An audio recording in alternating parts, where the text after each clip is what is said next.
When walk a lamb quadra, when it's a lamb quadra condo. Lamb quadra, oh lamb quadra.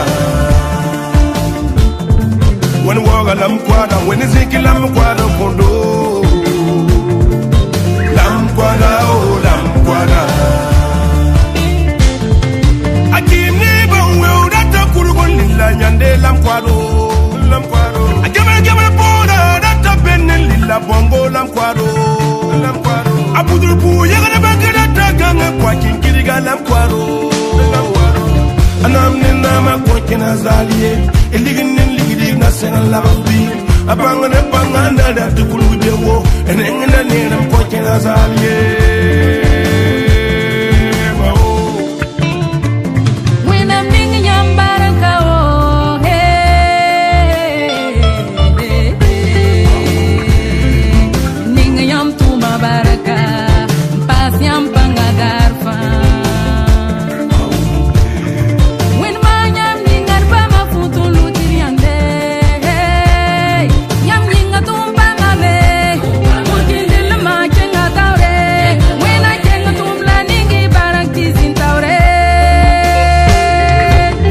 lam quadra, when is it lam quadra condo? Lam quadra, oh lam quadra. When you walk a lam quadra, when is it lam quadra condo? Lam quadra, oh lam quadra. Pagne de demain cousu par le fils intègre. Avenir du Burkina tissé des mains d'une mère. Nos racines sont ancrées dans ces champs de coton. Ce textile, c'est pour le Salon international du coton et du textile. Bienvenue au SICOS. Par ces mots, nous magnifions le travail abattu par tous les acteurs de la filière, quel que soit le statut. De l'industriel au producteur, de la tisseuse au fournisseur, chacun joue son rôle dans la croissance économique du Burkina Faso.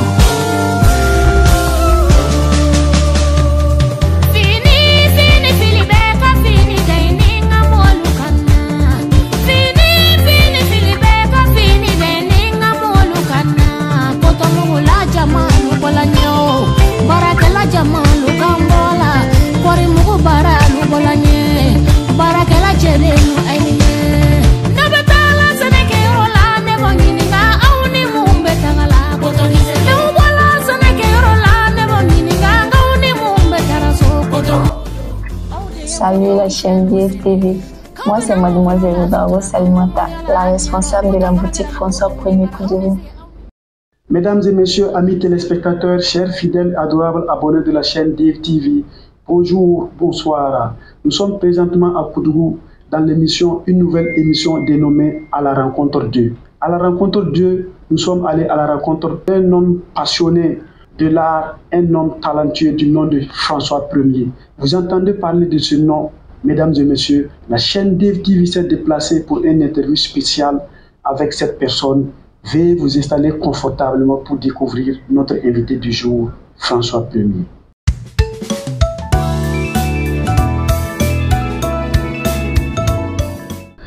Bonjour, Papa François 1er, comment allez-vous? Bonjour. Oui, comment allez-vous? Ça va très bien, soyez les bienvenus, DFTV. Ok, merci. Et merci d'avoir pensé à moi. Ok. Vraiment, c'est vraiment un réel plaisir pour notre chaîne.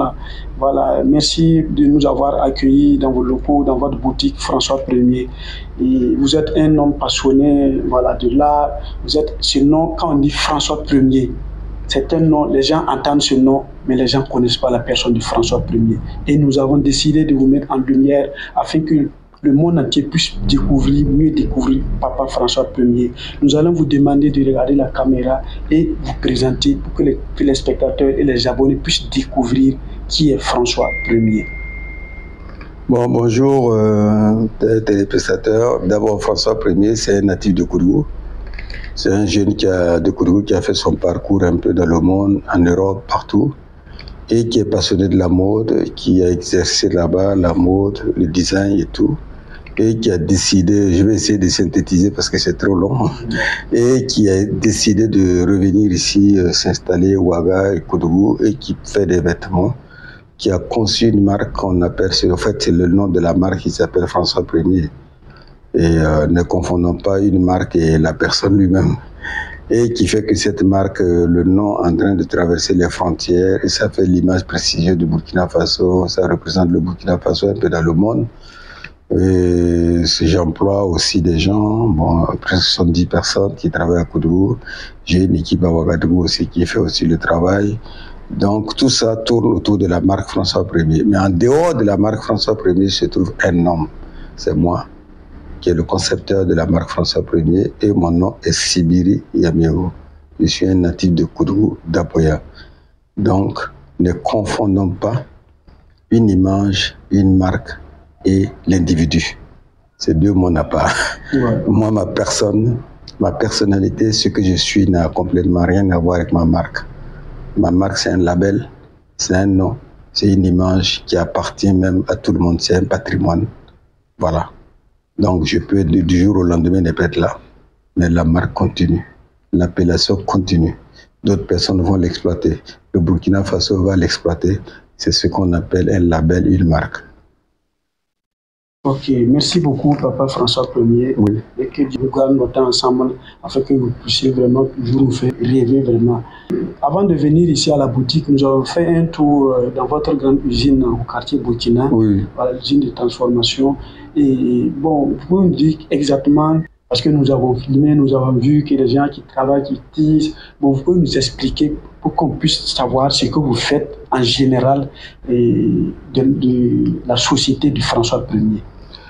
Oui, mais c'est comme je venais de vous dire, c'est une marque. Une marque, c'est un label. Un label a besoin d'ADN. L'ADN, c'est savoir d'où vient ta matière première et toute la traçabilité de ta matière première. Et quand tu n'as pas la traçabilité de ta matière première, tu n'as pas l'ADN, tu ne peux pas suivre la qualité de ton produit, c'est difficile d'être une marque. C'est pas possible. En ce moment, tu fais un travail, mais tu peux pas être un label, tu peux pas être une marque. Il s'avère qu'aujourd'hui, au Burkina Faso, et la société, notre domaine n'est pas organisé à l'européenne ou d'autres pays où c'est segmenté. Quand on crée le modèle, on a la personne qui va faire la réalisation, on a la personne qui va faire la couture, on a la personne qui fait des partages de tâches. Et après, vous recevez le produit fini. Ici, il n'y en a pas. Donc, j'étais obligé, comme moi, je vais devenir une marque, je vais un label. J'étais dans le contraint de monter maintenant ce qu'on appelle une industrie créative que vous avez vu. Et dans ça, j'ai réuni tout le monde. Il y a les tisserands, il y a les teinturiers, il y a les couturiers, pour pouvoir contrôler tout ce qui se passe et pouvoir garantir la qualité de ma marque. Et si j'avais pas ça, c'est difficile d'être une marque au Burkina Faso. C'est très difficile parce qu'on n'a pas des gens qui peuvent vous garantir la qualité, qui peuvent vous faire le suivi, qui peuvent vous garantir tout. Il n'y en a pas. Donc, moi, je n'avais pas le choix. C'était de faire un concept comme ça qui garantit la qualité de la marque. En dehors de ça aussi, j'ai une équipe actuellement à Ouagadougou qui s'occupe que de la distribution. La distribution, c'est la vente, c'est la clientèle. Après, j'ai aussi ce qu'on appelle une plateforme de vente en ligne. J'ai un site web, françoisi.com, où on peut regarder tous les produits et acheter en ligne. C'est ce qu'on appelle une plateforme de vente en ligne. Aujourd'hui, l'avenir est en train d'aller vers le numérique. Vous savez qu'aujourd'hui, bientôt, les boutiques vont disparaître. Bientôt, la boutique où vous êtes aujourd'hui, dans 10 ans, je pense que la demoiselle, celle que vous avez reçue, et Madame Ouedraogo, je pense qu'elle serait plus beaucoup entre l'ordinateur que d'expédier par en ligne que des clients vont venir. Hein. On est en train de changer les modes de consommation. Donc voilà un peu, je synthétise, comment regroupe un peu François Ier, l'industrie que vous avez vue. Merci vraiment pour toutes ces précisions. Oui. Voilà, et nous voyons que François Ier est actif, est présent dans pas mal d'événements culturels, la mode, tout au Burkina Faso. Et nous avons vu aussi que beaucoup d'autorités ont été habillées par François Ier. Et vous pouvez dire, le fait que vous êtes vraiment on peut dire que vous êtes incontrôlable, vous êtes influent. Quel est votre secret particulier exactement? Bon, le mot influent, le mot incontournable, quand même, je pense que c'est trop. Je suis incontournable. Je ne suis pas le seul qui habille les gens au Burkina Faso. Il y a des créateurs aussi qui habillent d'autres personnes. Bon, mais moi, j'ai mon niche de clientèle. Mon secret est ce que je viens de vous dire. C'était d'abord d'avoir l'ADN, c'est-à-dire d'avoir la qualité de la matière première qui soit de qualité. Le travail que je fais aussi doit être de qualité. Et ce que je fais aussi doit être du 100% coton du Burkina Faso. Donc si je pense qu'il y a beaucoup de gens qui achètent du François Ier, qui adhèrent à François Ier, comme ce que vous dites, les autorités et tout, c'est tout simplement parce qu'ils savent que derrière mon produit, il y a le coton burkinabé, derrière mon produit, il y a la qualité, derrière mon produit, il y a la création d'emplois, derrière mon produit, ils vendent l'image prestigieuse du Burkina Faso. Vous savez, tous les pays du monde, ils ont ce qu'on appelle une marque, un label, l'image du pays. Nous aussi, on a le droit d'avoir, que ce soit dans la musique, que ce soit dans la mode, que ce soit partout, on doit avoir des leaders, on doit avoir l'image du pays. Comment voulez-vous qu'on a l'image du pays dans tout ce qui est les finances, comme les banquiers, on a des hommes d'affaires riches qui pavanent partout dans le monde en train de parler du Burkina Faso et qui exportent même le savoir-faire, qui mettent des structures hors du Burkina Faso, et que nous, dans l'art appliqué, dans la mode, tout ça, on n'a pas des gens riches. C'est pas normal. On doit avoir aussi ce qu'on appelle industrie créative. On doit avoir des gens de haut niveau dans tous les domaines dans l'art. Donc voilà pourquoi tous ceux qui achètent François Ier épousent cette culture. Ils savent qu'en achetant François Ier, ils contribuent au développement du pays. C'est pas seulement le vêtement. Voilà, on appelle ça dans le terme commercial achat intelligible. Voilà, quand on achète, d'après Thomas Sankara, l'enfant intelligent achète les billets de sa mère. Ouais, c'est ça. C'est un peu ça. Voilà, voilà, c'est ça.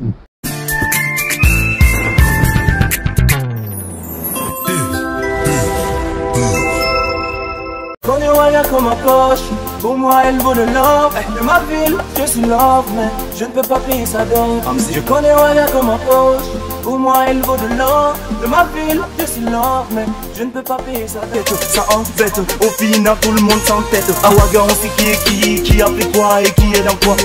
Tu veux prendre la tête de qui, comme si on sait pas ce qui est en toi. Tout ce que t'as porté, c'est pas pour toi. Tu fais le malin, mais c'est pas pour toi. Une petite qui te salue. Vraiment, merci beaucoup, Papa François Ier. Est-ce que vous pouvez compter le nombre de recommandations au Burkina et même à l'échelle internationale? Quels sont les différents prix et les différentes récompenses que vous avez eues au titre de François Ier à travers votre marque? Là, il va falloir que je synthétise encore, c'est énorme. Hein? À travers ma marque, c'est comme je viens de vous dire, il y a le label et puis il y a le concept, il y a le savoir-faire, il y a la démarche. Vous savez, les gens ne donnent pas les prix comme ça, ils donnent les prix en fonction de votre engagement. À travers ça, j'ai été d'abord en 2012 parmi les 5 top modèles, top de la mode africaine. C'est-à-dire j'ai été classé parmi les 50 personnes dans l'Afrique qui fait la mode en 2012. Après cela, j'ai été décoré chevalier de l'ordre du mérite et de l'art appliqué. Après, j'ai été décoré encore chevalier de l'ordre de l'étalon. Après, j'ai été décoré encore chevalier de l'ordre de l'industrie, Agraf Industrie, récemment. Après, j'ai eu le prix PADEV, le prix de l'innovation africaine à Kigali. Après, j'ai eu encore, je viens d'avoir un trophée la semaine passée de Patriote. Je vous cite ce qui est... Voilà, moi je ne vais pas vous citer... Il y en a, voilà, c'est NASA et l'événement de Kézi. Après, j'ai eu pas mal de récompenses, pas mal de reconnaissances, pas mal de choses, pas mal de trophées. Les trophées, j'en ai eu. J'ai eu le trophée même de Bamako, j'ai eu plein de trophées. Et après ça, aujourd'hui, il y a une compétition internationale sur les petites et moyennes entreprises, des entreprises innovantes à travers le monde, où il y a eu 630 entreprises du monde, où je suis finaliste, je suis 25e. Et la finale totale sera en 30 juin de ce mois-ci. Ou si je suis parmi les 7 premiers, je serai à Genève pour récupérer le prix. Mais je suis déjà dans les 25 finalistes du monde, sur 630 entreprises, parce qu'ils ont trouvé que mon entreprise est innovante, mon entreprise est porteur, mon entreprise est création d'emplois. Donc voilà un peu ce qui se passe. En dehors de ça aussi, je suis un professeur vacataire, j'enseigne à l'Université Polytechnique de Ouaga 2000, où j'enseigne l'industrie de la mode. Je suis aussi consultant auprès de l'Union européenne et le MOA, c'est-à-dire j'interviens dans les projets de développement. Voilà ce que j'ai fait. Vraiment, une belle biographie, vraiment. Et vraiment, on demande au bon Dieu de vous donner toujours la force, de vous donner toujours la santé, de vous donner toujours l'inspiration, afin que vous puissiez continuer à défendre l'image du Burkina Faso à l'échelle internationale, mais c'est vraiment à travers toutes vos actions. Mesdames et messieurs, vous êtes à l'émission À la rencontre 2. À la rencontre 2, nous sommes allés à la rencontre du Papa François Ier et nous sommes en entretien avec lui. Et j'espère que vous prenez beaucoup de plaisir à nous suivre. Voilà. Papa François Ier, oui. Vu le contexte que le pays traverse en ce moment, et nous sommes confrontés à une crise sécuritaire et ça a affecté beaucoup de domaines, que ce soit dans la culture, que ce soit économique. Et on voit même qu'il y a certaines entreprises qui ont fermé, il y a plusieurs choses qui se sont arrêtées. Et nous voyons que la société, l'entreprise François Ier existe, continue vraiment toujours. Et comment vous arrivez à vous en sortir? Oui, j'arrive à m'en sortir tout simplement parce que, vous savez, dans une entreprise, c'est pas, il y a le savoir-faire et puis aussi il y a l'équipe. Il faut réussir à construire une équipe qui est là, qui conjugue avec toi et que l'équipe doit savoir que l'entreprise c'est la leur. L'entreprise, c'est un avenir. Une fois que l'équipe est déjà engagée avec vous, l'équipe sera prête à n'importe quel moment de faire le sacrifice pour la survie de l'entreprise quand il arrive des problèmes. Mais une fois que vous n'avez pas une équipe bien soudée, bien formée et qui sont engagés avec vous, en cas de crise, ça se volatile, tout le monde s'en va. Parce qu'ils vont demander des augmentations de salaire, ils vont devenir contraignants parce que la crise est là, le niveau de vie augmente et les choses deviennent chères. Chacun va voir que son intérêt personnel. Mais quand ils savent que l'entreprise qui sont là, ils sont engagés à long terme, ils sont avec vous, il y a un langage du long terme, il y a un langage de développement, ils se retrouvent dedans, ils ont un avenir dedans, donc ils resteront. Voilà mon secret. Ça c'est deuxièmement aussi. J'ai quand même construit une image depuis longtemps avant que la crise ne vienne de la marque, que le produit est déjà connu, le produit plaît beaucoup, j'ai trouvé le concept, j'ai mis des produits sur place qui a déjà pris son chemin, c'est-à-dire le produit avait déjà pris son envol. Donc ça fait que pendant la crise, c'est vrai que le produit va toujours plaire, mais le chiffre d'affaires peut baisser, mais je ne peux pas vraiment être sans chiffre d'affaires, comme d'autres personnes qui vont démarrer. Si j'ai démarré aujourd'hui, ça allait être compliqué. Mais quand même, je suis sur le terrain, ça vaut 17 ans. Donc les gens ont eu le temps de connaître mon produit. Donc moi, j'ai une clientèle fixe. C'est une clientèle qui a des gens qui suivent François Ier. Donc c'est ça aussi, c'est la chose que j'ai. Il y a aussi le problème en période de crise aussi. Il faut essayer de diminuer aussi ton train de vie. Il y a certaines choses qu'on ne peut pas faire. Avant, je voyageais beaucoup. Mais maintenant, j'ai réduit tout ça. Voilà. Donc tout ça, ça fait partie aussi de ma façon de vivre a complètement changé. Je peux vous dire que ça fait des années, je n'ai pas pris de vacances, je suis pas, alors que moi j'aime la belle vie, j'aime les bords des mers, mais je peux pas aller parce qu'il y a une crise. Donc tout ça fait partie, où j'allais en France tous les 3 mois. Mais aujourd'hui, ça fait 2 ans que j'ai pas été en France. Vous voyez, ça fait que tout ça fait partie parce qu'en période de crise aussi, il faut essayer de réduire le train de vie. Il faut avoir une équipe vraiment consolidée, une équipe vouée à vous. Et puis il faut mettre l'accent sur la qualité du produit. Vous savez, en matière de crise, même en période de guerre, tout ce qui est beau Tout ce qui est qualité se vend. Que vous prenez le monde entier, c'est comme ça. Tout ce qui est qualité, tout ce qui est beau se vend. Se vend toujours. Mais si vous faites que la merde, après tout le monde se met dans la merde. Voilà, c'est ce qu'on dit. Voilà mon secret. Voilà. Merci bien. Et mon autre question que nous avons posée, le moment où le papa est en train de prendre l'âge, en train d'avancer, et si l'âge avance, et les forces aussi s'affaiblissent, est-ce que le papa François est en train de préparer sa relève? Vous savez, ne confondons pas un créateur et un concepteur comme moi, ni un confectionneur. Les gens confondent tout. Un créateur, c'est une personne qui est concepteur, qui fait ses modèles, qui vend, tout tourne autour de lui, sa personne. Un confectionneur, c'est quelqu'un qui a du matériel, qui travaille, qui emploie des gens, qui soumissionne des marchés. Et un fabricant de mode comme une industrie créative comme ce que je fais, c'est une structure avec des professionnels, avec un encadrement, avec des gens. Vous êtes là ou vous n'êtes pas là, ça travaille. C'est une organisation. Ce qu'on appelle, il y a deux sortes. Je peux être en SARL, en société, comme je peux être en SA, en société anonyme. Donc ça veut dire quoi? On nomme un directeur, on nomme des gens, chaque personne professionnelle dans chaque poste. Non, on n'a pas besoin de ma présence. Donc vous avez beaucoup de marques en Europe que les fondateurs, les créateurs, tous ceux qui ont fait conçu la marque, les concepteurs sont morts. Mais la marque travaille. Quand vous prenez les marques que vous utilisez, même le matériel que vous utilisez, vous pensez que celui qui a amené l'idée, celui qui a conçu les marques, il n'est pas vivant. Mais la marque travaille. C'est l'organisation, c'est ce que vous décidez d'organiser de votre vivant qui fait continuer. Moi, je ne suis pas un artisan. Je ne suis pas un jeune créateur.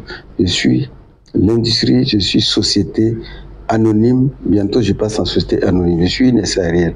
Donc il y a des responsables, il y aura un directeur, il y aura un administrateur, il y aura chaque personne a un travail. Donc le label c'est le nom François Ier. Donc François Ier c'est pas ma personne physique, c'est un label qui a été déposé à WEAPI, qui est déposé en France. Donc ça continue de travailler. On n'a même pas besoin de moi. Non. Si demain, admettons, demain que ma lumière est éteinte, la marque travaille. On peut ne même pas savoir que je ne suis pas là. Actuellement, il y a des gens qui achètent mes chemises, il y a des gens qui achètent François Ier qui ne me connaissent pas, qui ne m'ont jamais vu, mais ils achètent le produit. C'est comme ça, une marque, un label. Derrière le label, il faut une organisation. Donc François Ier se bat pour avoir une bonne organisation pour que, un jour, s'il est fatigué, et que ça soit dirigé par des gens compétents. C'est tout.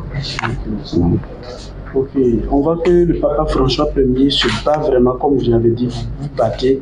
Pourquoi vous avez choisi de faire votre chemin de bataille, la valorisation du faso d'Anfani, de notre pays tissé? Parce que d'abord, quand on est une marque, je vous disais qu'il faut un ADN.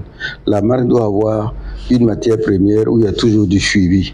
Imaginez-vous ce que je fais. Si je ne faisais pas le coton, le faso d'Anfani, que je faisais autre chose, je crée le modèle. Ok, je vais fabriquer 50 robes ou 20, 30 chemises. Je vais au marché, il n'y a plus de tissu. Je fais comment? Tu ne peux pas travailler. Mais en étant dans mon coton, dans ma manière de faire, je peux trouver mon fil, je peux trouver le coton, je travaille toujours. Pourquoi beaucoup de couturiers ne peuvent pas faire la manière comme je fais, de beaucoup ne peuvent pas aller dans l'industrie? Parce que c'est la matière première qui détermine tout. Donc, moi, le faso d'Anfani, je sais que le coton est là, il y a la pérennité dans le coton, on aura toujours le coton. Le tissage aussi, on sait le travailler. Donc, il n'y a pas de problème pour que je puisse continuer mes produits. Voilà. Mais si je suis là et que je dois aller chercher d'autres matières chaque fois, c'est un problème. Voilà la raison pour laquelle j'ai choisi. Et puis, deuxièmement aussi, en choisissant le coton faso d'Anfani, je contribue au développement du pays. Ça crée des emplois. Et puis aussi, c'est mon identité culturelle. Ça montre que le Burkina Faso est capable de faire la qualité et qu'on est capable aussi de faire des produits avec notre coton et qu'on est capable aussi de rivaliser avec le monde et qu'on a un savoir-faire aussi qu'on peut montrer aux autres. Mais si je faisais mes vestes en polyester ou en viscose ou dans des matières premières venues de Turquie ou venues de France, ça n'a pas de sens. À qui je ne peux même pas soulever, dire que je suis burkinabé, je crée des choses. Quand je vais arriver quelque part, je ne peux pas rivaliser avec les autres qui ont leurs matières premières, qui sont plus doués que nous. Alors que moi aussi, dans mon coton, dans ce que j'ai fait, ils ne pouvaient pas le faire. Je suis le plus doué aussi dans mon domaine. Ouais, donc, je suis fort. Voilà. Donc, dans mon savoir-faire aussi, ils vont regarder, mais ils ne pourront pas le faire comme moi. Parce que je maîtrise ça. Et eux aussi n'ont qu'à maîtriser autre chose. Et puis, c'est comme ça. Voilà. Ok. Papa François Ier, oui. Ainsi met fin voilà, notre entretien. Oui. Et ce fut un plaisir pour nous, à la chaîne DIV TV, oui. Voilà, d'échanger avec vous. Et nous avons décidé vraiment que le monde entier, les gens puissent vraiment vous découvrir parce que vous êtes un homme vraiment qui fait la fierté de Burkina Faso à l'échelle internationale. Nous prions le bon Dieu qu'il puisse toujours vous donner la force, la santé, le courage, la persévérance et qu'il vous accorde vraiment une longue vie, voilà, et qu'il prospère voilà, encore plus votre entreprise et qu'il vous bénisse abondamment. Et nous allons vous permettre de donner votre dernier mot à l'égard de la nation toute entière, vu que nous sommes confrontés voilà, à l'insécurité. Quel message avez-vous, quel souhait avez-vous voilà, à l'endroit de la nation pour la paix au Burkina Faso? Bon, à l'endroit de la nation, c'est ce qu'on a, je pense que tout le monde prône pour la paix. Tout le monde prône pour que le pays retrouve la paix d'antan. Mais moi, je vais parler beaucoup de la jeunesse, d'essayer de construire l'espoir, le rêve, et d'apprendre et de travailler vers la connaissance. Vous savez, avec la connaissance, on peut avoir l'argent. Avec la connaissance, on peut se faire respecter. Avec la connaissance, on peut grimper même des montagnes. C'est par la connaissance qu'on obtient tout ce qu'on veut. Donc, tout ce que je peux encourager aux jeunes, il n'est jamais tard de chercher la connaissance. À tout moment, à n'importe quel âge, on peut chercher la connaissance. Il faut être humble. Il faut accepter, et puis voilà, il faut se soumettre. Et une fois qu'on a la connaissance, on est fort. C'est tout ce que je peux dire. Et que la paix revienne au Burkina Faso, que Dieu préserve, que Dieu nous accompagne. Amen. Amen. Mesdames et messieurs, amis téléspectateurs, chers fidèles, adorables abonnés de la chaîne DIV TV, ainsi met fin à notre entretien du jour, voilà, dans notre nouvelle émission à la rencontre d'eux. Nous étions en compagnie du papa François Ier, voilà, à Koutougou. Voilà, merci beaucoup. Prenez soin de vous, que la paix et la stabilité reviennent dans notre très chère patrie de Burkina Faso. Je vous remercie.